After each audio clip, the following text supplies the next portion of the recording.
Po sa lahat, muli po tayong tumayo. Tayo po ay babasa ng bahagi ng Biblia. Dito po tayo sa Psalms o mga awit.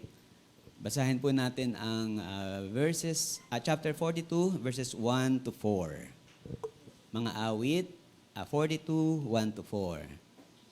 Sabi po dito, kung paanong batis ang siyang hanap ng isang usa, gayon hinahanap ang Diyos ng uhaw kong kaluluwa.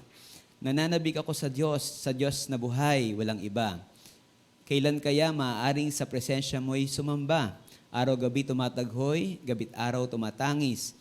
Naging tanging pagkain ko'y mga luha sa paghibik.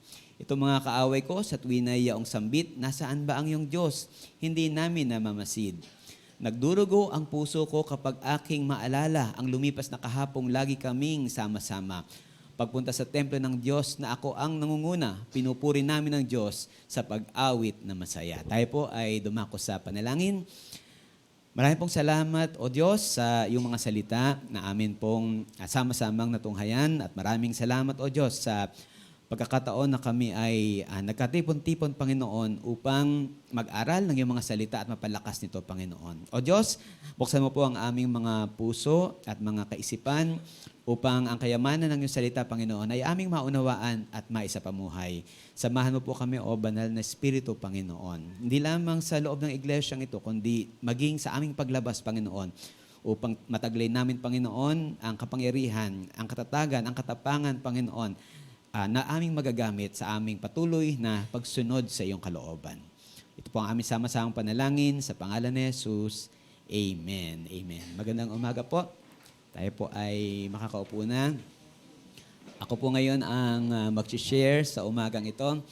At ang atin pong pag-uusapan ay patungkol po sa na-experience ng mga Kristiyano. Yan. Ito ho ay situation na walang exempted. Yan. Lahat ho ay maaaring dumanas na o ngayon ay dumaranas at daranas sa length ng kanilang spiritual journey sa atin pong Panginoon. So, mainam po na alam natin ang ganitong sitwasyon upang tayo po ay maging aware kung paano natin siya i-handle kung tayo man ay dumaraan dito at mapaghandaan bago pa man tayo dumating sa ganong sitwasyon.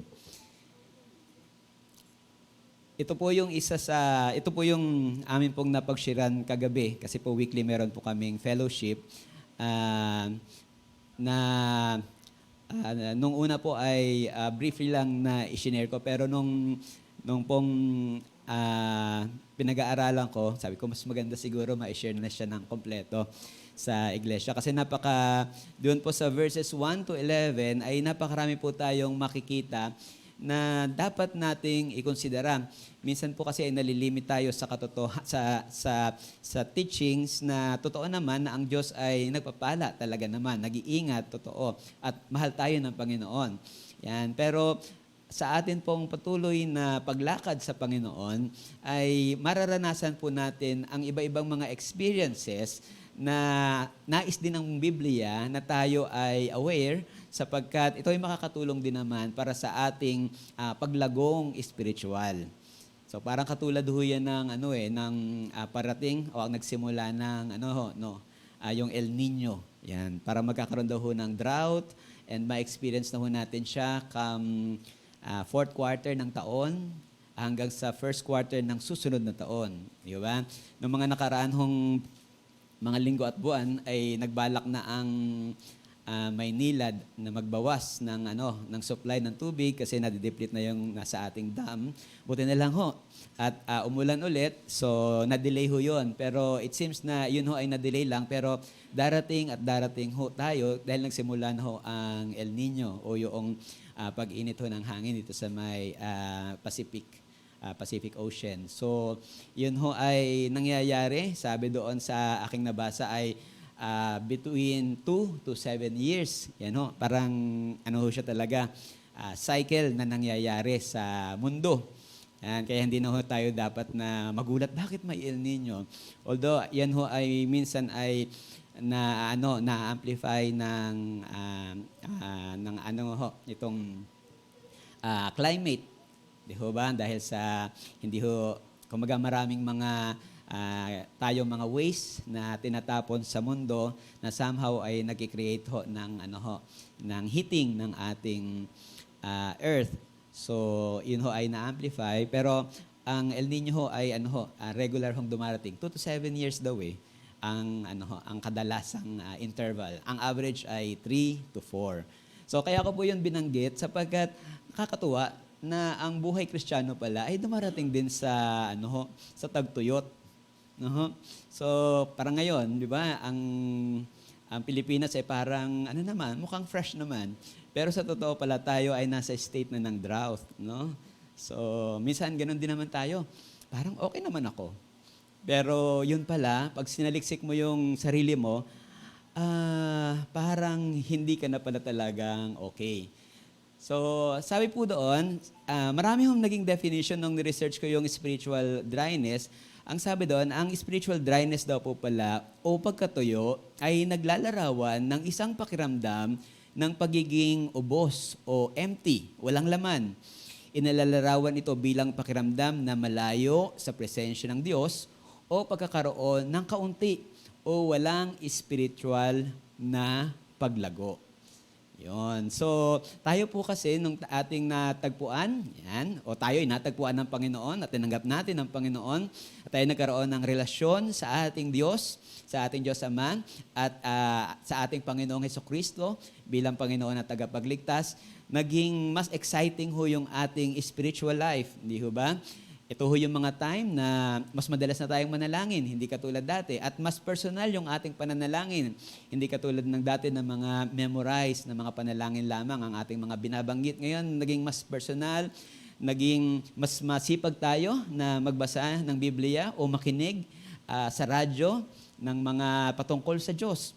Naging mas masipag din tayo na umattend sa mga gawain at makipag-usap sa kapatiran patungkol sa ginagawa ng Panginoon sa ating buhay at marinig ang ginagawa ng Panginoon sa kanyang buhay. So, meron hong ganong enthusiasm, meron ganong excitement maging sa paglilingkod sa Panginoon. May mga nagbo-volunteer na mag-join sa music ministry.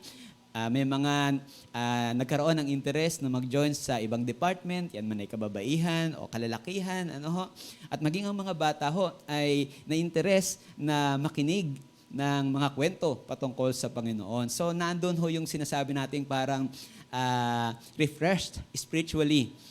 Pero, katulad po ng El Nino, yan, at sinasabi, pag-aaralan natin sa Biblia, meron ng cycle ang buhay at maaari na soon or sooner or later ay dumaan tayo sa spiritual dryness. At ito daw po nga ang definition na pagkakaroon ng kaunti o walang spiritual na paglago. Parang nawala na ang excitement mo. Of course, ikaw at ang intention ng Panginoon ay ikaw ay lumago. Pero nagkakaroon tayo ng pakiramdam na parang malayo ang Diyos at parang hindi nagpo-progress ang aking spiritual life. So, yun daw po ang sinasabi na spiritual dryness. Dito ho sa Psalms 42, verses 1 to 11, pagtiyagaan nyo na po, babasahin natin isa-isa, sapagkat ang bawat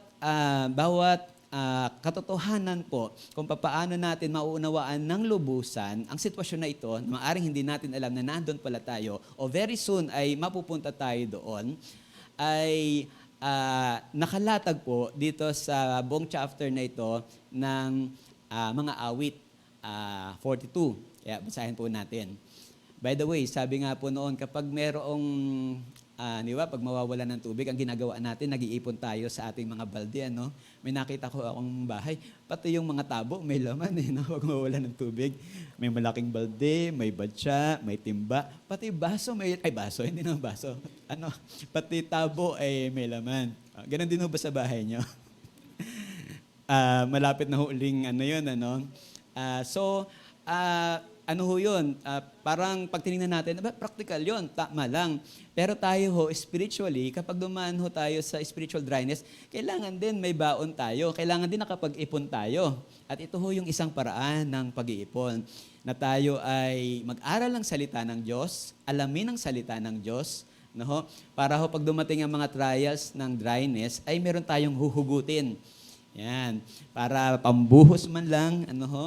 Kaysa maubusan tayo ng maubusan tayo ng tubig, ni pang mumug, wala tayo. Wala, baka wala makipag-usap sa atin. So sa atin namang spiritual dryness, baka hindi mo lang napapansin, hindi ka na nagiging pagpapala o yung presence mo doon sa iyong mga kapatiran, no? Kaya parang medyo nahihirapan din sila na maka-align doon sa way of thinking mo. So, kailangan meron tayong mga kumbaga sa iniipon para meron naman tayong huhugutin. Yan. Alam na ng mga anak yan, di ba? Mabait ang anak. Kasi lalo na pag may i-request huhugot. Hindi naman lahat. Pero ganun talaga kahit sa trabaho, di ba? Hindi ka nagsisipag para lang later on, pag nagkamali ka, hindi ka mapagalitan. Pero yun ang reality kapag marami kang inipon na ganun, dahil alam mo naman, later on sasablay ka, hindi masyadong sa boss mo, hindi ka masyadong para sitahin ng todong-todo kasi alam niya, marami kang naipon ng mga good deeds, no? So, kapag nagkamali kang minsan, talaga naman nagkakamali ang tao. Pero yung wala kang naipon, blessing ka lang, tapos nagkamali ka, mas matindi siguro yung galit ng boss mo, no? So, yun yung importance ng pag-iipon, paghahanda, hindi lamang doon sa ating day-to-day life, kundi maging sa ating spiritual life. More so na paghandaan natin. Kaya naman ito ay ibinigay ng Panginoon. So, pagtsagaan po nating basahin mula doon sa verse 1 hanggang verse 4. Nabasa na po natin yung verse 4. Punta na po tayo doon sa verses 5 hanggang sa mga sumusunod. Ang sabi po doon, bakit ako nalulumo? Bakit ako nagdaramdam? Sa Diyos ako may tiwala. Siyang aking aasahan. Diyos na tagapagligtas, muli ko siyang aawitan. Siya ay gugunitain ng puso ko, tigib hirap, habang ako'y nasa Jordan, sa Hermon at sa Mizar. Di ko siya malilimot, gugunitain oras-oras. Ang dagat na kalaliman, pakinggan at umuugong, at doon ay maaaring lagaslas ng mga talon. Ang katulad, nagagalit, malalaking mga alon na sa aking kaluluwa ay ganap na tumatabon. Nawa, ang pag-ibig ni Yahweh ay mahayag araw-araw, gabi-gabi, siya naway purihin ko at awitan. Dadalangin ako sa Diyos na sa aki bumubuhay. Sa Diyos na sanggalang ko, ganito ang aking wika. Bakit ako nilimot? Nililimot mo akong kusa. Bakit ako nagdurusa sa kamay ng masasama? Verses 10 and 11, sabi po doon, kalooban ko'y nangihina sa pagkutya ng kalaban habang sila'y nagtatanong, ang Diyos mo ba ay nasaan? Bakit ako nalulungkot? Bakit ako nagdaramdam? Sa Diyos ako'y may tiwala. Siyang aking aasahan. Magpupuri ako muli, pupurihing walang humpay, ang aking tagapagligtas, ang Diyos na walang hanggan. And amen. So, ito ho ay pangungusap ng isang tao, actually awit ho ito ng mga Levite. Karamihan ng aklat ng mga awit ay sinulat ni David, higit ho sa kalahati. Pero itong part hong ito ay priest o ng mga Levites, sila ho ang nangunguna nung panahon na yon sa pananambahan sa Panginoon.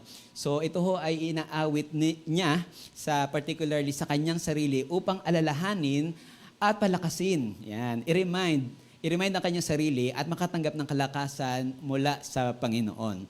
So sila ho, ito yung sitwasyon na sila ho ay nalayo sa kanilang bayan. So isa-isahin po natin. Katulad ng nasabi kanina, number 1 ay ang lahat ho ay daranas ng spiritual dryness. Yan. Kung kayo man ho ay dumaranas ngayon, naku, pakinggan niyo po itong maigi. Malaking tulong po ito sa atin na dumaranas ng ganitong spiritual dryness. At kung kayo man ho ay bago sa pananampalataya, salamat po sa inyong pagkilala sa Panginoon, pero siguro isang magandang reminder din yung kinanta ni Gary Valenciano, yung gaya ng dati. Yan, no? Diba? Dati-rati, no? Na ganun, totoo pala yun na pag tumanda ka na sa Panginoon, i-reminisce mo yung mga nangyayari dati. At somehow, matutuwa ka na ginawa yun ng Panginoon, pero at the same time, malulungkot ka, bakit hindi na ganon? No? Mapagdadaanan natin yun na talagang nagkakaroon ng mga changes sa atin, hindi lang spiritually, but physically and emotionally, na kailangan nating tanggapin, no? Bilang mga tao na limited ang buhay, no? At ang kalakasan, pero serving the unlimited Lord. Yan, kailangan nung makita natin ito sa kabuuan. So, ang lahat ay daranas ng mga spiritual dryness at kailangan na makita natin na ang tanging makaka-refresh lamang sa atin ay ang ating Panginoon. Yan. Marami tayong pwedeng halimbawang hanapin, makinig tayo ng mga messages, of course, meron ng mga tinawag ang Panginoon din naman para mag-encourage sa atin. Pero ultimately, ang pag-asa natin ay makita natin sa Panginoon. Yan. Hindi rin doon sa atin na sabi, hindi, kailangan positive thinking lang. Hindi ho yan makukuha ng positive thinking. Yun hong ating mental health, of course, ay makakatulong na punuin natin ito ng mga positibong bagay. Pero pagdating ho sa spiritual na bagay, ay tanging ang Diyos lamang ang makakikilos at makagagawa nito para sa atin. Ang mga bagay na spiritual ay kailangan nating ipagkatiwala sa ating Diyos, na nakakaalam ng lahat ng detalye ng ating buhay at nakakaalam ng mangyayari sa atin sa kinabukasan. So while tayo po ay darating sa spiritual dryness ng ating buhay, pero ang sinasabi po dito ay hindi kailanman nagkukulang ang Panginoon at ang Panginoon din ang magiging source ng refreshment ng bawat isa sa atin. Tandaan po natin yan. So, kung tayo man ho ay parang feeling natin na malayo tayo sa Panginoon, wag ho tayong matakot. Hindi naman talaga lumalayo ang Panginoon. Feeling lang yan. Yan. Kasi hindi magsisinungaling ang Panginoon eh. Sinabi niya, hindi kita iiwan, hindi kita bababayaan. Kahit ramdam mo, ay parang malayo ang Diyos. Hindi yun totoo. Sino ba ang nagsasabi ng totoo? Siyempre ang Panginoon, dahil nasubukan na natin several times. At sabi nga, huwag tayong magtiwala sa ating puso. Pabago-bago yan eh, di ba? Tignan yung katabi nyo. Minsan tuwan-tuwa kayo dyan. Minsan naman naiinis kayo. Di ba? Ilang beses. Di ba? Dami-daming beses na. Well, yung inyong humpagngiti ay akin hong gustong tanggapin na pagsang-ayon sa sinabi ko. Kahit na mahal nyo yan, yung puso natin minsan, okay. Di ba? Minsan naman, hindi siya okay. So nagbabago-bago yung ating Kaya hindi natin pwedeng pagkatiwalaan niyang ating puso. Kundi, ang pagkatiwalaan natin ay ang sinasabi ng Panginoon na hindi nagbabago at hindi sasablay. Okay? So, tuloy po tayo sa ikalawa. Sabi doon, ano ang mga dahilan ng spiritual dryness? So, kailangang makita natin exactly bakit ba tayo dumaranas ng ganito o bakit ba ako nakaka-experience ng ganitong situation. So, marami pong mga bagay, marami pong mga pwedeng sources, yan, o mga causes kung bakit tayo dumadaan sa ganoong mga sitwasyon. Yan. So, may ilan ho akong nilista dito, pero posibleng yung iba ho ay hindi sa inyo. Posibleng yung iba naman ay yun ang reason bakit tayo nakakaranas ng spiritual dryness. Hindi lamang natin pa nare-recognize na ganun pala. Pero ang kainaman na makita natin yung ating sarili para alam po natin o yung root cause para malaman natin kung ano ang ipapanalangin sa Panginoon at kung paano ito ma-address accordingly. Sabi doon, physical na pagkapagod. Yan. Minsan naman talaga ay ang ating masasabi nating spiritual dryness o pagiging even spiritually weak tayo sometimes ay dahil tayo daw po ay physically weak. Yan. Meron ng mga tao na talagang pinapagod ng todo-todo ang kanilang sarili sa trabaho, sa opisina man yan, o sa bahay man yan, o sa napakaraming commitment sa mga kaibigan na hindi natin mahindian. So sometimes, nagiging talaga tayo, physically weak. At yun ay nakakaapekto sa ating spiritual life. Yan, hindi tayo ay, kumbaga, ay nilikha ng Panginoon na, of course, meron tayong physical, merong emotional, at saka merong spiritual.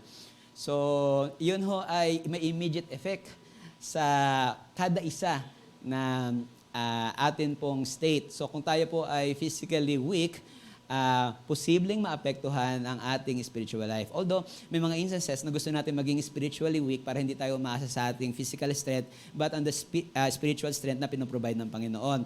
Pero hindi po laging ganon. Kumbaga, kailangan i-consider natin na ang gusto ng Panginoon din ay physically nourished tayo upang magawa natin. Diba? Bigyan tayo ng kalakasan ng Panginoon upang magawa natin yung mga bagay na kailangan natin gawin na magpapalakas din naman sa atin spiritually. Parang katulad ngayon, halimbawa, yung mga nagpuyat kagabi, parang malayo na kayo sa Panginoon kasi nananaginip na kayo eh. Talagang spiritually dry. Well, sa totoo, ngayon mukhang wala pa namang tulog. No? Hayaan nyo, natatawagin ko. Yung nasa row na ganyan, pakigising po. Wala naman. So, pero yun ang isang example na sometimes, hinahayaan natin na tayo ay masyadong occupied, yung ating strength, yung ating time, yung ating resources, na mga physical, na mga bagay. And so, yung ating spiritual condition, napababayaan natin hanggang sa maramdaman natin na parang malayo ang Panginoon. Lord, bakit ka lumayo sa akin? Where in fact, tayo naman talaga ang nag-decide na isang tabi muna ang Panginoon sapagkat marami akong gagawin. Ayan. Hindi ko sinabing wag natin gawin yung ating mga dapat gawin, pero of course, alam natin na ang ideal situation, lahat ng ating gagawin ay isama natin ng Panginoon. No? Pero sometimes masyado tayong proud, kaya ko to. Yan. And hindi natin sinasabi verbally, pero ginagawa natin na isinasangtabi natin ng Panginoon. Ibig sabihin, hindi natin siya kinoconsult, hindi natin siya ina-acknowledge. No? Ginagawa natin yung gusto natin gawin. Though hindi masama, pero hindi necessarily nagpapalakas sa atin spiritually. Kasi alam naman natin, hindi naman ang ating intention, kaya natin ginagawa ang mga bagay para makuha natin yung result ng mga bagay na yun. Kundi upang matuto tayo at makasunod sa kalooban ng Diyos. Di ba? Yun ang reason talaga, manambahan sa Panginoon. Pero kapag isinantabi na natin ng Panginoon, nawawala yung part na yun. Nafo-focus na tayo doon sa result na gusto natin.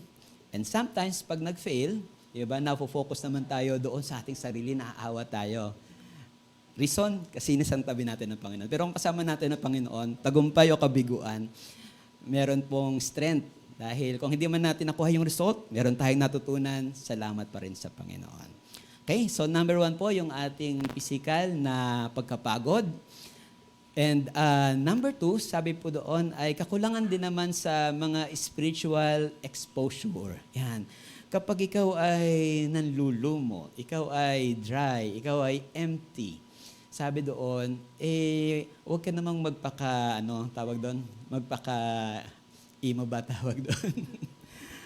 Expose mo yung sarili mo sa gawain, no? Huwag mong masyadong binibaby, yan, ang pagiging dry. Well, first, i-acknowledge mo, of course. Pero, dapat na i-expose mo yung sarili mo sa iba't ibang mga spiritual na mga bagay na pwedeng magpalakas sa'yo o mag-refresh sa'yo.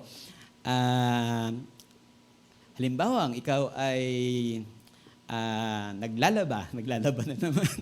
Laging example natin, naglalaba. Pwede mo naman buksan yung radyo at makinig ka. O di kaya ikaw ay nagda-drive, di ba? Makinig ka ng spiritual music, no? So, kung yung nakaka-drive sa'yo, yung kausap mo lagi, na lagi na lang may problema na hindi ma-solve. May mga ganong kausap na tao eh. Ang problema, hindi maubos, lagi na lang at saka hindi na-solve. No? May mga ganon na parang ganon ang kanilang yung mantra sa buhay. Tulungan mo ako. Parang ganon. Ibang usapan ho yun, pero meron ng mga ganong situation na nakaka-stress sa atin. Baka kailangan humanap ka naman ng kausap na makaka-encourage at makaka-refresh naman sa'yo. So, huwag mo munang expose yung sarili mo sa ganong situation na ikaw ay nababurden masyado. Yan. Of course, syempre, hindi sinashiran ko kasi siya. Of course, tama naman na shiran. Pero hindi tayo kasi ang makakakontrol sa isip ng tao o desisyon ng tao. Ang Panginoon pa rin ang makakagawa nun, di ba? So, ilapit natin siya sa Panginoon. And huwag mong pababayaan yung sarili mo na i-expose din naman sa mga spiritual na mga activities para ma-refresh ka rin, no? So, yun po. Kakulangan sa spiritual exposure. Ito maganda yung sa pangatlo. mga gawain sa church, nakaka-dry pala o nakaka-weekend din pala sometimes ang mga gawain daw sa church, no? So, minsan masyado tayong busy sa mga gawain sa iglesia. Di ba? Okay naman talaga 'yon kasi maraming benefit sa atin ang maglingkod sa Panginoon. Pero katulad ng naging experience, siguro ang isang maaalala natin dito si si Elijah, 'di ba? Na pagkatapos ng kanyang successful na encounter against doon sa mga prophet ni Baal, pero hindi ba dumaan siya doon sa parang nagkaroon siya ng takot, no? Nagkaroon siya ng takot, siya'y umalis. Yan. Pagkatapos, feeling niya siya ay nag-iisa. No? Siya ay naiwan na. Yun. Pero sa totoo, hindi naman. And niremind siya ng Panginoon na hindi. Meron ding nung panahong yon ay kasama pa niyang sumasamba sa Panginoon. And pinaranas ng Panginoon yung presensya niya kay Elijah. Pero yun yung point na naglilingkod si Elijah noong naramdaman niya yung ganong situation. And matagumpay ang kanyang ministeryo ng panahong yon. And for the record, ang sabi po doon, ang mga dumaranas ng spiritual dryness ay mas madalas sa mga ginagamit ng Panginoon. So reminder po sa atin, mapakabataan man o hindi na masyadong bata, sabi po doon ay itama natin yung ating puso sa ating paglilingkod. Kasi kahit na tayo ay sa iglesia ginagamit, ay pwede pa rin maging burden yun sa atin, yun, at mag-weaken sa atin spiritually. So, anong ibig sabihin na hindi na tayo maglilingkod? Of course, hindi naman. Pero kailangang makita natin na ang mas importante ay yung relationship natin kay Lord ay nag-grow doon sa ating paglilingkod. Halimbawa, naggigitara tayo. Kung ang goal lang natin ay maging mahusay tayong gitarista, hindi yung example ko yung gitarista natin. Kumbaga, example lang yan. May disclaimer agad eh. So, halimbawa na kung ang goal natin ay halimbawa ay maging mahusay sa pagtugtog natin, halimbawa ng ganong awit, ng praise and worship, at ginawa natin ng effort lahat tayo, yung mga ganong situation ay pwedeng makadrain sa atin. Ang hirap-hirap kasi posibleng, sometimes, halimbawa, naging magaling kang ang gitarista, naiwan naman yung, halimbawa, hindi naman makasunod yung nagbe-bass. Hindi lang ulit yung nagbe-bass. So, mapoprostrate ka. Ang laki ng hirap, ilang linggo kong pinractice, hindi naging okay. Yan, kasi meron diyang hindi nag-practice o nagkamali-mali. O kung halimbawa man ay may naging ibang problem o technical problem o ibang situation. Pero meaning, sometimes nakafocus tayo doon sa result, hindi doon sa intention na tayo ay narito para sa Panginoon. Of course, gusto nating ibigay yung ating best sa Panginoon, pero kailangan maging malinaw na yung best na yon ay makakapagpag-grow ng ating relationship at magkakapagpakilala sa Kanya na ating Diyos, hindi lamang doon sa intention kung kaano yung ating pwedeng gawin o ibigay sa Kanya. May recognition sa Kanya bilang ating Panginoon na hinahanap natin sa ating mga ginagawa para sa Panginoon. Minsan nagiging focus tayo doon sa ating activities at hindi na doon sa ating Panginoon. And ay madalas na nangyayari sa mga mananampalataya. Kaya minsan parang ang pagpunta o ang paggawa, maging ang pagtugtog o pag-awit at maging ang pagsesermon ay nagiging obligasyon na lang. Dahil nawala yung talagang purpose na ito ay para sa Panginoon. So, So sometimes ang gawain sa church din ay pwedeng sa atin, kumbaga makapag-weaken or dryness, mag-cause ng dryness. Ang isa pa po ay sabi doon ay ang hamon ng buhay. Yan. Marami ho tayong mga challenges, marami ho mga difficulties sa buhay natin na dumadaan at minsan yung energy natin ay naubos na sa kasusob ng mga problema sa buhay. Sino ho ang may problema? Ako. Lahat ay may problema. Yung katabi niyo ho, akala niya yung problema niya ang pinakamalaki. Yan, yun ho ang katotohanan. Yung problema natin, laging feeling natin, yun ang pinakamalaki, yun ang pinakamabigat. No? Ho? Kasi ang katotohanan naman noon, hindi naman tayo bibigyan ng Panginoon ng hindi natin, ng higit sa ating kakayanan. At sabi nga, pagdating ng bagay na yon ay siya pa ang magbibigay sa atin ng kalakasan. Diba? Upang iyon ay mapagtagumpayan. So kung meron man tayong pinagdadaanan, sure na yan ay ating mapagtatagumpayan dahil iaasa natin yan sa Panginoon. Kaya lang for some, ang mga hamon ng buhay ay hinahayaan nila na kainin sila at mag-cause ng kanilang spiritual dryness. Sa buhay po natin, lalo na sa mga kasing tanda ko at mas matanda sa akin ng konti. At sa mga bata-bata, medyo makinig kayo. No? Dahil naintindihan natin na may mga bagay tayong kontrolado at mayroong mga bagay na hindi kontrolado. No? Sa mga bata siguro, lahat kasi parang nilang kayang gawin overnight. No? Marami silang pwedeng ma-accomplish. Ng mga bata siguro tayo, ganun din. Pero ang katotohanan, meron sa mga buhay natin na kontrolado at hindi natin kontrolado. Bakit natin naubusin yung ating energy, isip at kagagawa sa isang mga bagay na hindi natin makokontrol, kundi talaga naman palang ibinigay ng Panginoon para ibigay at iasa sa Kanya. No? So, hindi ko sinasabi na baliwalain natin mga bagay na hindi natin mababago sa buhay natin, kundi ang sinasabi po natin ay ibigay mo sa Panginoon. Huwag mo hayaang sumobra ang lungkot mo dahil sa ganyang gusto mo na hindi mangyari sa buhay mo. No, wala tayong magagawa. Kung talagang parang katulad ho yun noong, halimbawa, na-aksidente. Tapos, naputol ang paa. Halimbawa lang na naputol yung paa. Di ba? Merong mga naputol ang paa na wala na. Ganun na lang ang kanilang naging siya. Wala na akong magagawa. Suko na ako. Bakit ako nagkaganito? Self-pity, Pero meron namang iba na dalawa pang paa ang putol at putol pa ang isang kamay, Pero nagagamit mightily sa iba't ibang mga bagay at even sa gawain ng Panginoon. So, merong mga bagay na kailangan natin i-accept na hindi na natin mababago. Meron naman, of course, tayong pwedeng mga baguhin. Pwedeng baguhin o pwedeng gawin para naman tayo ay mag-grow. So, yung mga hamon po ng buhay ay pwedeng mag-cause sa atin ng spiritual dryness.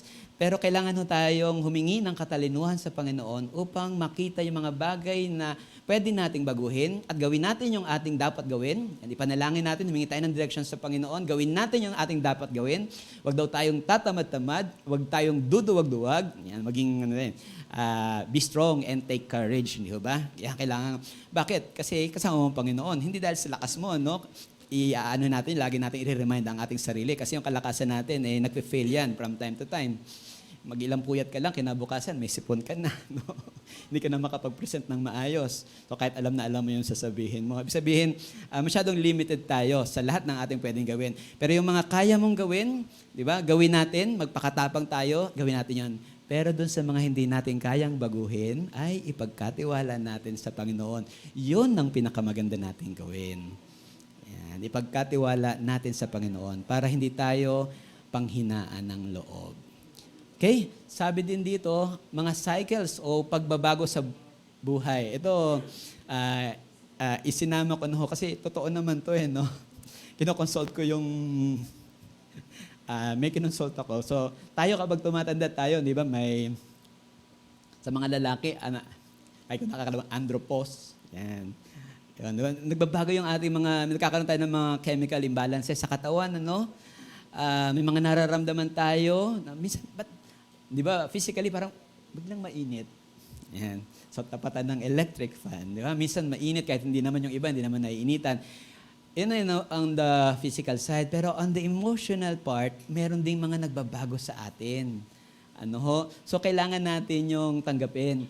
Na sometimes, kapag hindi natin na-recognize, nagkakaroon tayo ng mga worries, nagkakaroon tayo ng panic, at akala natin malayo ang Panginoon. So may mga darating na mga changes sa buhay natin, di ba? Nung mga bata tayo, may mga changes na tayo ay nararanasan. And even doon sa ating mga status, halimbawa tayo dati ay mga bata, palaro-laro lang tayo, then nag-aaral, nakatapos nag-aaral, nagkatrabaho, asawa, nagkakaroon tayo ng iba-iba rin namang mga changes sa buhay. And sometimes, yun hong mga changes na yon, mga bago sa atin, ay nagki-create sa atin ng, ng panic, sometimes worries, and therefore dryness. Sa halip na maging reason yon para ipagkatiwala again at ilapit yon sa Panginoon, minsan yun ay nagkukos sa atin na para tayo ay, kumbaga ay ma-isolate. Yan. So, hindi ho natin again, uubusin yung ating energy sa mga bagay na hindi natin kaya, na hindi natin maiiwasan. Pero maganda ho nating maunawaan yan, na may mga changes sa atin, di ba? Kapag meron tayo ng isang bagay, immediately may nagbabago sa atin. Kapag nawala sa atin yung isang bagay, may nababago rin sa atin.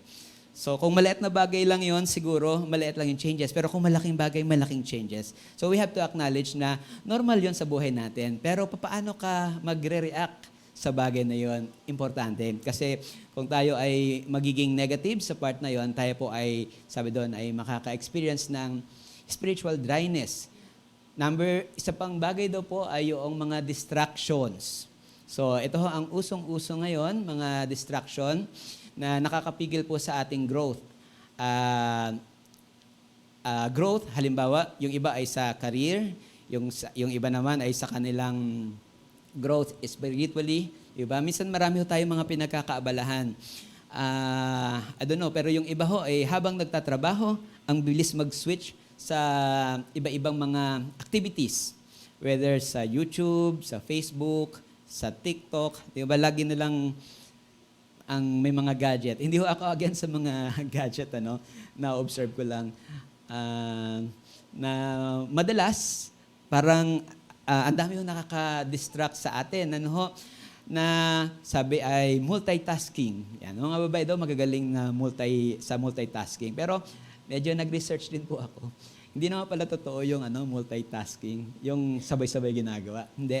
Bali, ang nangyayari lang, yung focus mo at nililipat mo lang agad-agad na iba, pero hindi siya talaga sabay-sabay. Ang computer lang mas mabilis sa paglilipat-lipat. Pero sa ating case, kung meron tayong major na dapat i-accomplish na makakatulong sa atin, pero inaalaw natin ng mga bagay na ma-distract tayo, so alalahanin nga natin, ano bang nakaka-distract sa atin, sa ating paglilingkod sa Panginoon, sa ating pananalangin, sa ating pagbabasa ng Biblia. Diba? Sa ating pag-aaral ng salita ng Diyos, ano yung mga bagay na inaalaw natin na makadistract sa atin? Sa part na to kasi, kailangan natin ng discipline. No? Ibig sabihin, nakaka-distract lang siya. Hindi siya ganun ka-importante. Pwedeng i-alisin o pwedeng i-delay hanggang sa matapos mo yung mas importante na kailangan mong gawin na magkakos sa'yo ng yung growth or refreshment sa yung relationship, be refreshed sa yung relationship sa Panginoon. So, kailangan na tayong merong decision and meron tayong discipline sa ating sarili na isang tabi kung ano man yung mga distractions sa buhay natin. Yan. Yung katabi mo ba ang nakaka-distract sa'yo? Sige, huwag mo munang kausapin, nakikinig ako. Well, wala naman ako nakikita nag-uusap. Example ko lang yun na sometimes kailangan tayong magsalita, kailangan tayong kumilos, kailangan tayong magdesisyon kung anong pipiliin natin. Okay? So, next dito ay yung tukso. Yan. Kaya sabi, tukso, layuan mo ako. So, hindi ko masama ang tukso. Hindi naman tayo sinning kung tayo ay tinutukso pa lang. Pero kung yung extended presence ng temptation, minsan talaga nakaka-drain yan, yung temptation na lagi na lang day in, day out, or from time to time, or regularly, ay humaharap sa'yo. So, kung tayo daw po ay nahaharap o nakaka-encounter ng extended na mga temptation sa buhay natin, kailangan ho natin siyang ipanalangin at gawa ng aksyon kung paano tayo makakatapos sa part na yon ng ating buhay. Well, isang magandang example, halimbawa, ay kung ikaw ay dating mahilig uminom. Ayan, sige, mahilig uminom. So, ibig sabihin, huwag ka nang dumaan doon sa mga lugar na maraming inuman. Ibig sabihin, kailangan kang magdesisyon, magplano, magprogram, diba? Mag-rearrange ng iyong buhay, probably, kasama of course ang prayer, para dumating doon sa punto na yung exposure mo sa ganung temptation ay, kung hindi man mawala, ay maging mas mababa na. Yan, So, kailangan merong decision sa part natin na gagawin natin yon sapagkat kung hindi natin yon gagawin, laging magiging mahirap yan sa ating emotion, yan, at tayo ho ay madidrain. At ang panghuli po ay yung pagsuway or disobedience. From time to time, siguro, okay lang na hindi natin nasusunod yung gusto ng Panginoon. Yan. As in, okay lang. Pero yung continuous, na lagi na lang na dinidelay o hindi na ginagawa, yung inuutos sa iyo ng Panginoon, o di kaya ay ang ginagawa mo ay yung hindi naman pinagagawa o hindi mo dapat gawin. Yan, yun continuous na disobedience o pagsuway ay isang bagay din ho na nakaka-drain sa atin spiritually. Yan. Kung merong gustong pasyaran sa iyo ang Panginoon na merong ganong conviction, hindi mo ginawa, dapat ginawa mo na kahapon, baka pwede mo nang gawin ngayon, gawin mo na. Yan. Alam niyo kapag meron kayong halimbawa sa office, meron kang gagawin, nakapending sa isip mo, di ba nakaka-bother sa atin yun? Halimbawa sa school, meron kang assignments, 3, nagawa mo na yung 2, pero antok ka na. Pero kahit antok ka na, minsan hindi ka makatulog kasi naalala mo meron kang dapat gawin. So, ganun din naman sa ating spiritual life. Minsan meron tayong pending na dapat gawin para sa Panginoon, pero kung anumang reason ay pinipili natin na huwag gawin. Well, ang ibig kong sabihin ay pinipili natin kasi ibig sabihin binigay sa atin yan ng Panginoon, kaya natin gawin. So, we just decide na wag natin gawin o i-delay natin. Sometimes kinukumbinsin natin ng sarili natin na bukas na lang o next week na lang, isasama ko si ano. Yung mga ganon. Ang dami nating excuse para lang hindi natin masunod ang kalooban ng Panginoon. Pero syempre, hindi naman natin maloloko ang Panginoon. Yung sarili lang natin ang pinapahirapan natin. And so, maka-experience tayo ng dryness. Dahil kaya naman yun pinagagawa ng Panginoon, alam niyo po ba na kapag sinunod natin ng Panginoon, tayo ay nare-refresh. Yan. Sino daw ho ang madalas na mga dry? Di yung mga walang ginawa, kundi makinig lang ng makinig ng sermon. Hanggang doon lang. Kailangan ho na yung napakinggan natin ay ating gawin. Yan. Para hong yung sa school. Kung yan ay pinag-aralan mo lang at hindi mo ginamit, makakalimutan mo rin yan. Di ba? Ang dami kong pinag-aralan, nakalimutan ko na eh. Yung mga calculus, wala na yon. Yung mga formula na dati review, hindi na kasi hindi ko na siya ginagamit. Okay lang yun, lalo na kung dito lang sa part ng ating kasi sa pag-aaral natin, talaga namang hindi naman lahat expected na gagamitin natin sa buhay natin, kundi alam mo lang siya na merong ganon and pwede mo siyang balikan anytime kung kailangan mo na siya sa trabaho. Pero of course, ang sabi ng maraming psychologists, ang mas importante doon na napagtagumpayan mo yun at nagkaroon ka ng sense of commitment, na pag-aralan yun, tapusin yun, pagtiyagaan yun, yung na-develop na character, ang nagre-ready sa'yo para humarap sa mas malalaking mga challenges kapag ikaw ay nagtatrabaho na. Pero doon sa spiritual side, napaka-importante ng kada isang salita ng Panginoon na kapag narinig natin, ay kailangan nating isakatuparan upang maging mas makabuluhan. Yan. Yun sa ating buhay at tayo naman ay ma-refresh ng salita ng Panginoon. So hindi lamang sasang-ayon ang isang Kristiyano sa sinasabi ng nagsasalita sa harapan, tama nga.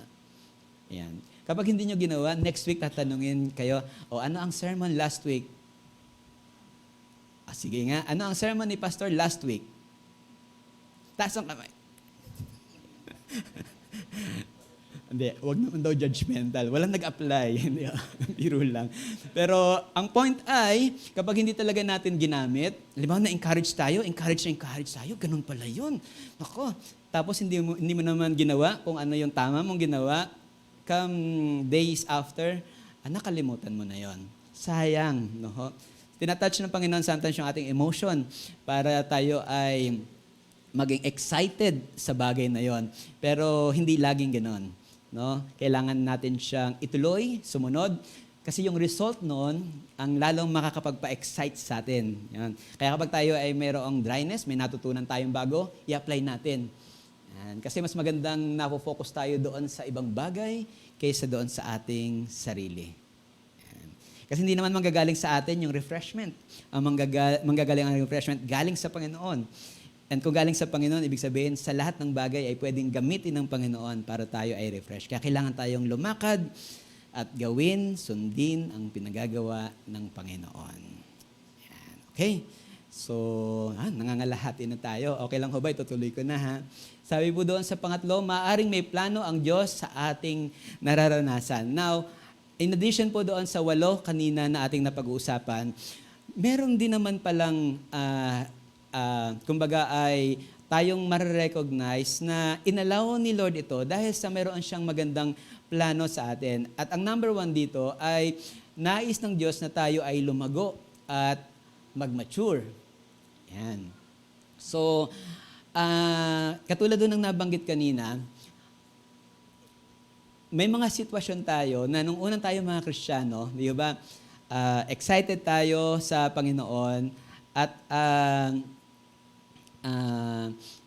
pag inalala natin, masyado tayong nakadepende doon sa ating emotion. Kailangan daw po na dumating tayo doon sa punto na kahit wala yung emotion, kahit wala yung excitement, no?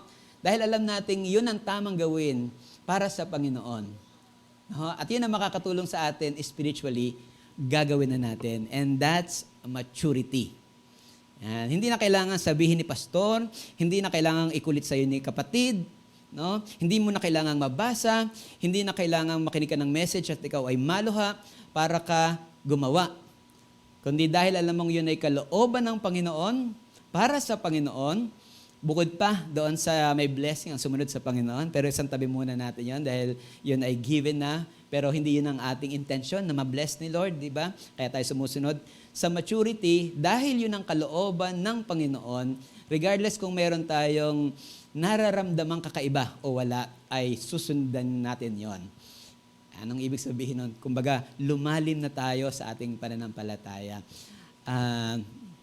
Kapag tayo ho ay, katulad ho ng puno, kapag tayo ay natanim sa malapit sa tubigan, ang kagandahan ho ay madaling lumago yung puno, madidali siyang lumaki at mamunga. No? So, hindi mo na siya basta-basta maalis doon kasi na siya, well-grown. Lalo na ho ito doon sa mga hardwood na mga halaman. Pero alam niyo po ba na ang halaman pala,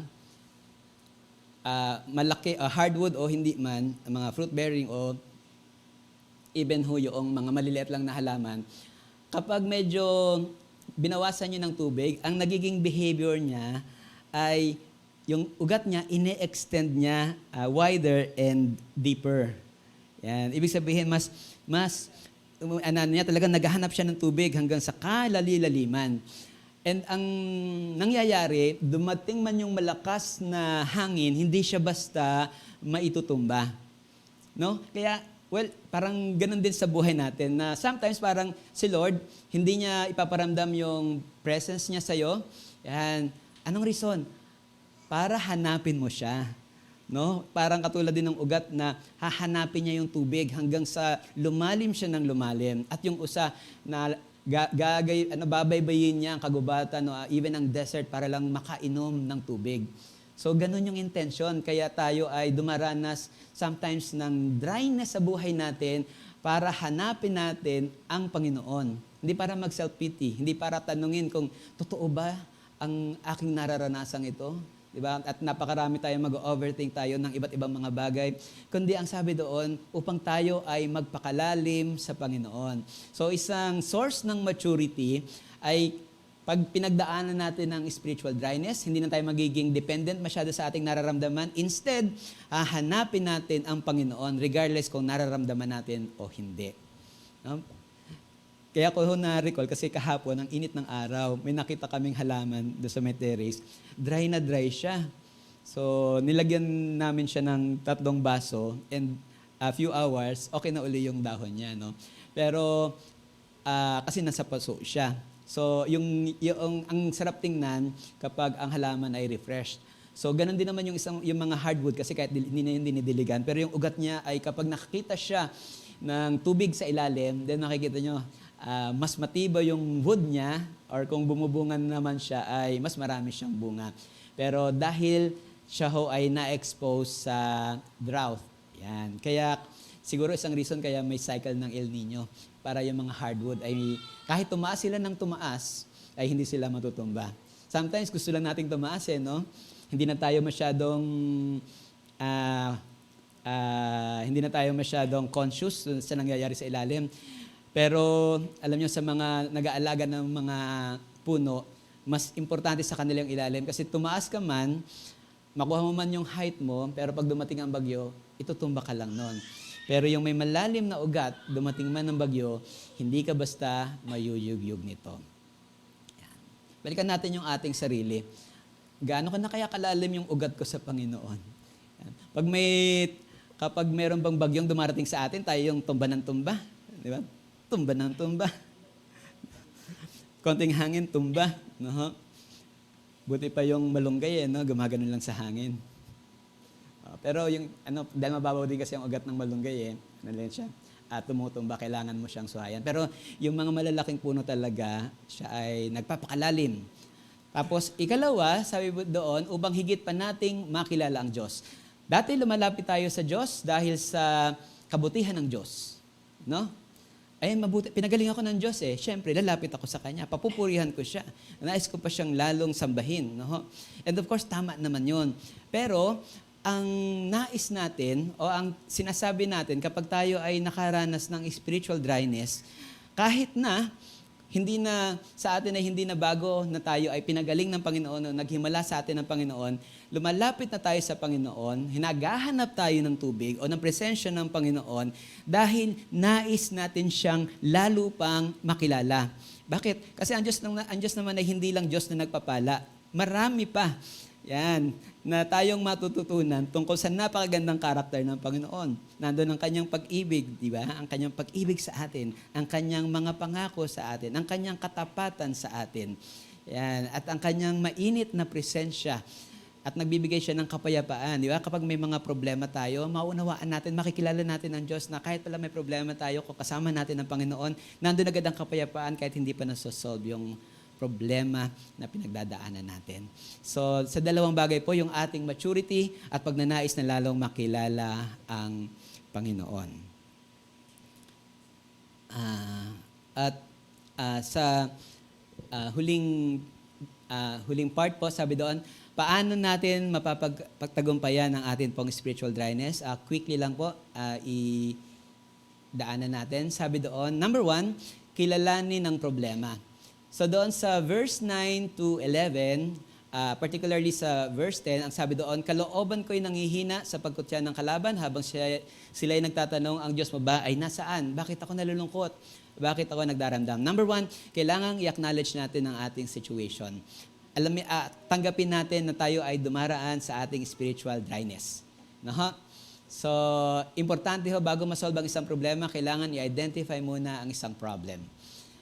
Yan man ay secular o spiritual, kailangan nung ma-identify. Meron akong spiritual dryness.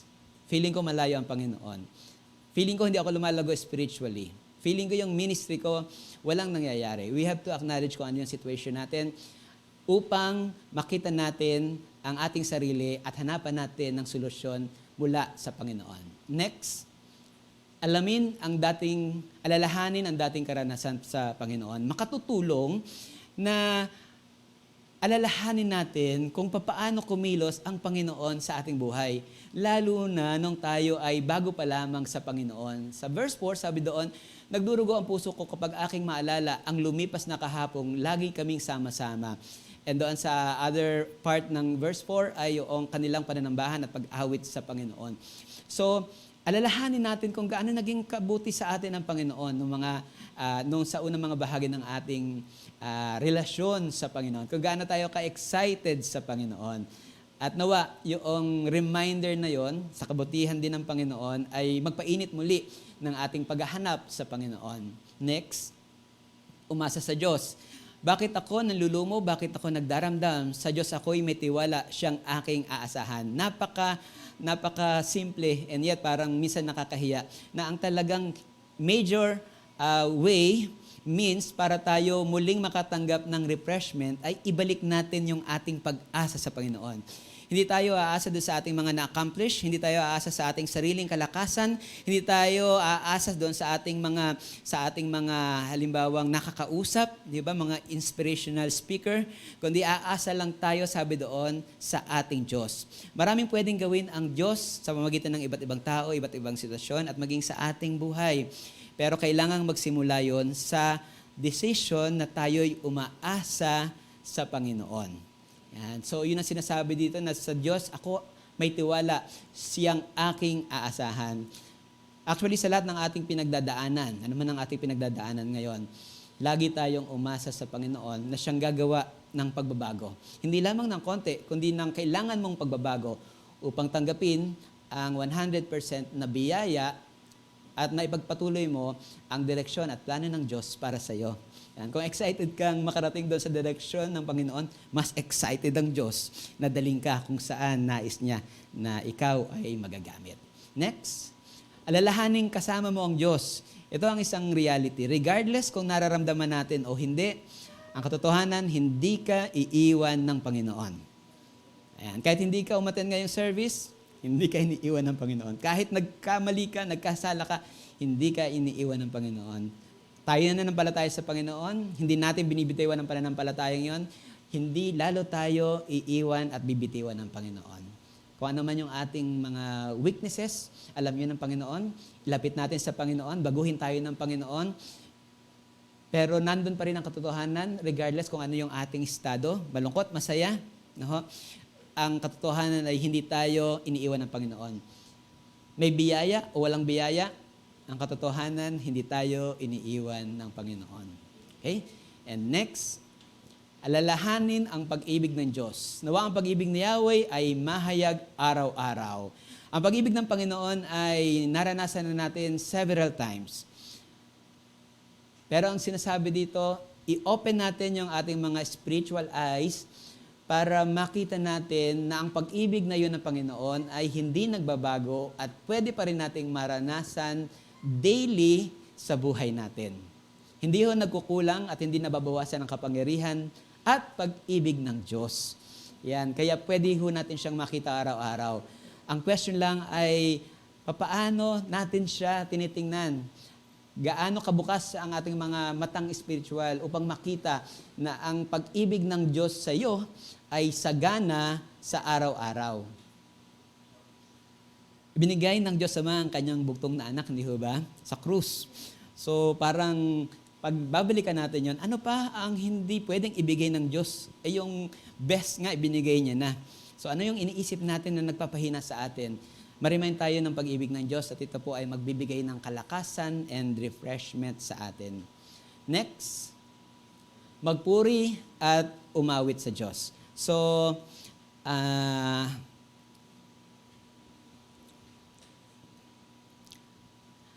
sabi doon, magpuri at umawit sa Diyos. Kahit ikaw ay hindi magaling umawit, umawit ka sa Panginoon. Lalo na kung ikaw ay feeling mo down na down ka, physically or spiritually, umawit ka sa Panginoon. Mag-decide kang umawit sa Panginoon. Simulan mong umawit sa Panginoon. Hindi lang sa isip, kundi i-verbalize mo yung papuri mo at pag-awit sa Panginoon. And huwag mong masyadong babyhin yung mga nararamdaman. Hindi pwedeng pagkatiwalaan yun. Hindi? Madaya ang puso ng tao. Ba't yan ang pinapakinggan mo? So, para maka-move on ka, o makapag-level up ka, sabi doon, purihin at awitan mo ang Diyos. Yan. Kailangan yan ay may pagdidesisyon.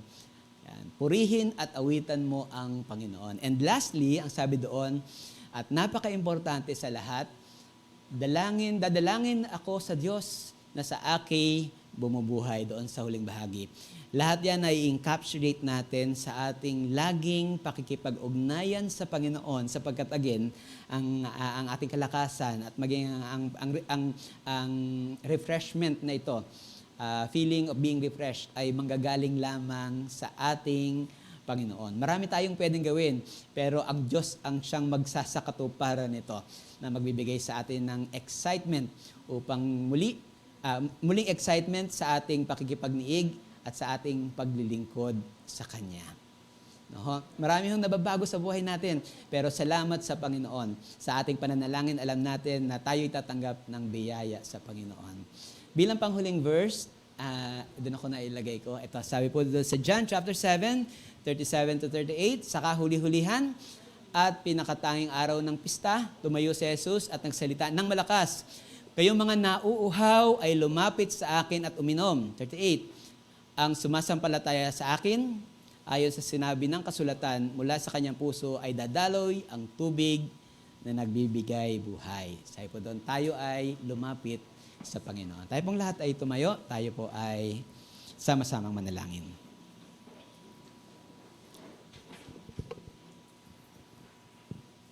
Hallelujah. O Diyos, marami pong salamat sa iyong mga salita na amin pong napag-aralan. Marami pong salamat, O Diyos, sapagkat tunay nga, ang iyong pag-ibig ay hindi nagbabago. Ang iyong presensya, Panginoon, ang iyong care, ang iyong plan sa amin, Panginoon, ay nananatili. Salamat po, Panginoon. Salamat sa iyong pagkatawag sa amin.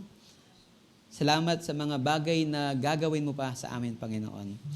Kung kami man, Panginoon, ay dumaraan sa maraming mga kalungkutan ng buhay, Panginoon, alam po namin, O Diyos, Ikaw ang makapagbibigay ng kasiyahan, Panginoon. Tulungan mo kaming alalahanin ang iyong kabutihan, Panginoon. Turuan mo kami, Panginoon, na hanapin ka, Panginoon. Hindi ang aming kagalakan, kundi hanapin ka at matatagpuan namin, Panginoon, ang tunay na kagalakan, O Diyos. Salamat po, O Diyos, sa lahat ng bagay na iyong itinuturo sa amin. At dalangin po namin na sa araw-araw, Ikaw ay aming mapaglingkuran, Panginoon, sapagkat Ikaw ang aming Diyos. Ikaw ay aming iniibig, Panginoon. Hallelujah. At Ikaw, Panginoon, ang source ng aming joy. Hallelujah. Tayo po ay umawit sa Panginoon. Awitin natin yung salamat, Panginoon. At di ka nagkulang. Hallelujah. Sa diwa po ng pananalangin, awitin po natin.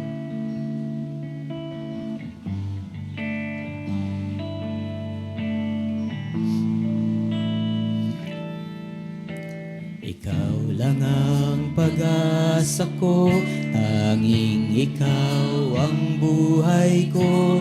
Jesus, sa diwa po ng panalangin. Kahit ako'y nangangamba, basta't Ikaw ang kasama, panatag lang. Kahit kailan, di ka nagkulang. Biyaya mo sa akin laging laan. Pag-ibig mo sa'ki walang hanggan. Inibig mo ako noon pa man.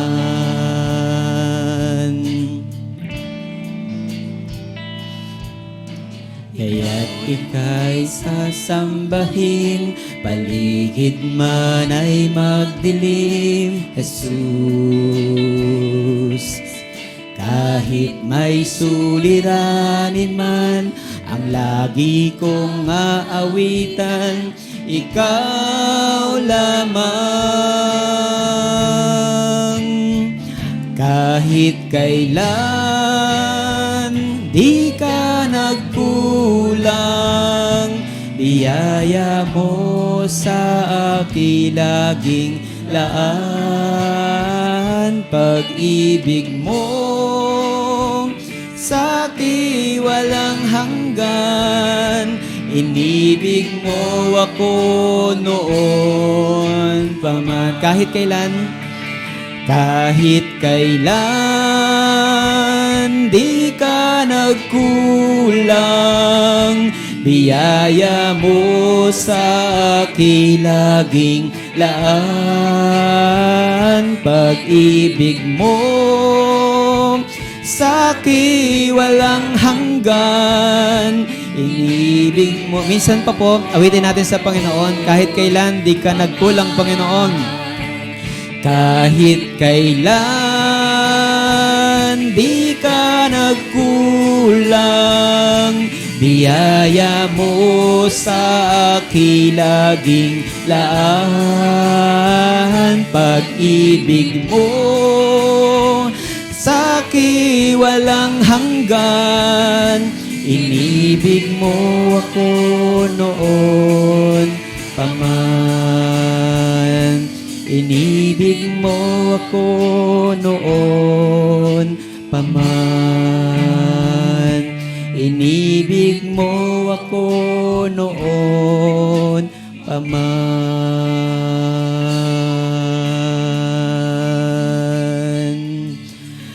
Hallelujah. Muli, O Diyos, maraming salamat sa iyong pag-ibig. Maraming salamat, Panginoon, sa lahat ng aming biyayang tinanggap mula sa inyo, Panginoon. Tunay marami kaming kakulangan, pero salamat, O Diyos, na ang biyaya mo ay hindi nagkulang sa amin, Panginoon. Sanamahan mo kaming lagi, Panginoon, at hayaan mo na ang mga bagay na aming natutunan, Panginoon, na nagpalakas sa amin ay aming magamit upang patuloy ka naming masunod, Panginoon, sa aming pang-araw-araw na buhay. Muli, O Diyos, sa iyo po namin inilalagak ang lahat sa amin, sa iyo po namin pinagkakatiwala ang lahat sa amin, at tanggapin niyo po ang aming mayamang papurit, pasasalamat, sa pangalan ni Jesus. Ang lahat po ay magsabi ng Amen. Amen. Salamat po. Purihin po ang Panginoon. Tayo po ay makakaupo po na.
Pakinig ng inyong mensahe, Lord God, ay para sa amin, Lord God, sa dryness, sa spiritual dryness namin, Lord God.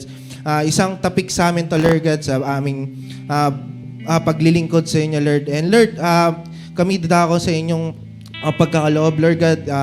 Lord, alam ko pong ang bawat isa, Lord God, ay dumaranas ng minsan, Lord God, na financial problem, Lord God, sa kanilang pamilya, Lord God. Pero alam po namin, Lord God, na hindi nyo kami pababayaan, Lord God.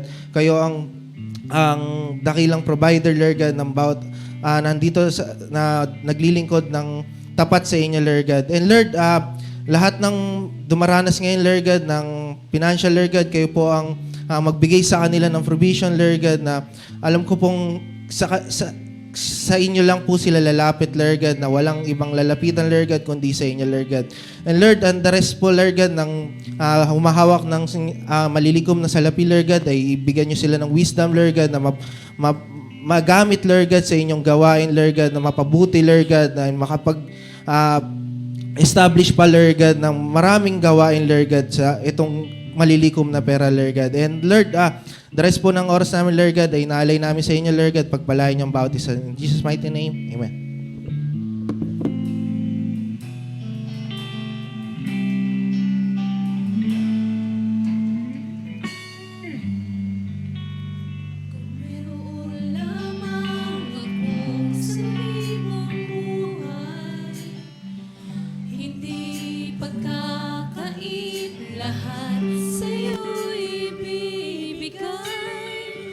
Gayon pa man sa'king nag-iisang taglay, ilalaan bawat saglit upang ibigin ka nang walang humpay.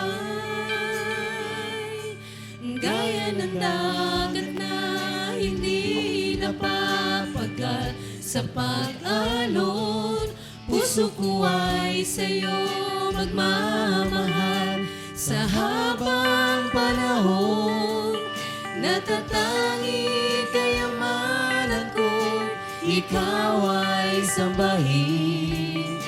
Wagas na pagsintay iyong dinggin, kalakip ng awitin.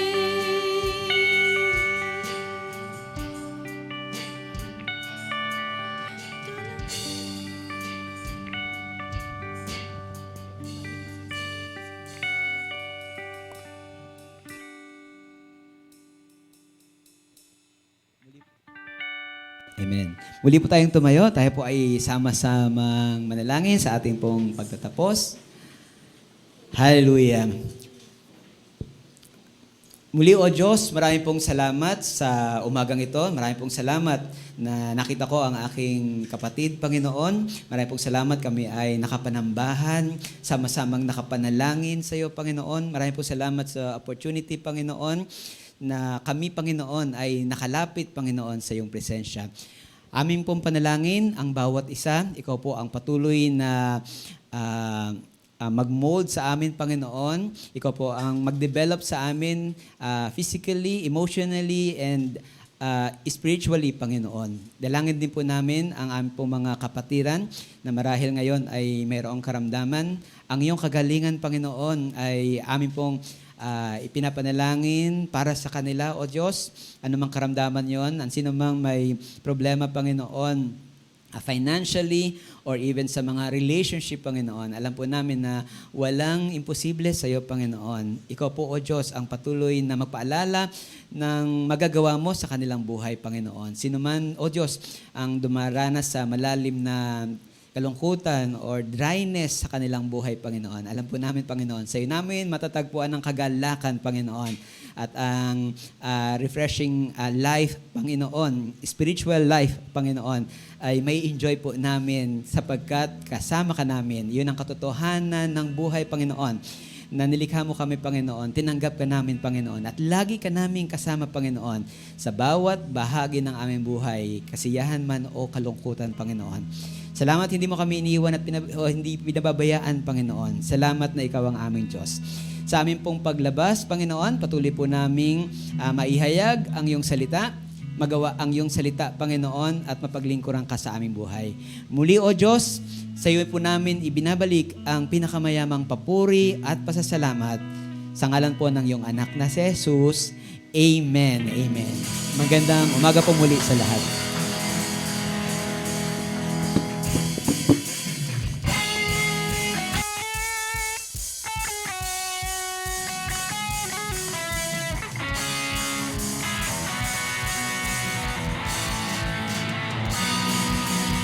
Mula na naman, mula sa langit ang kagalakan, unti-unting lumalakas ang buhos na ulan.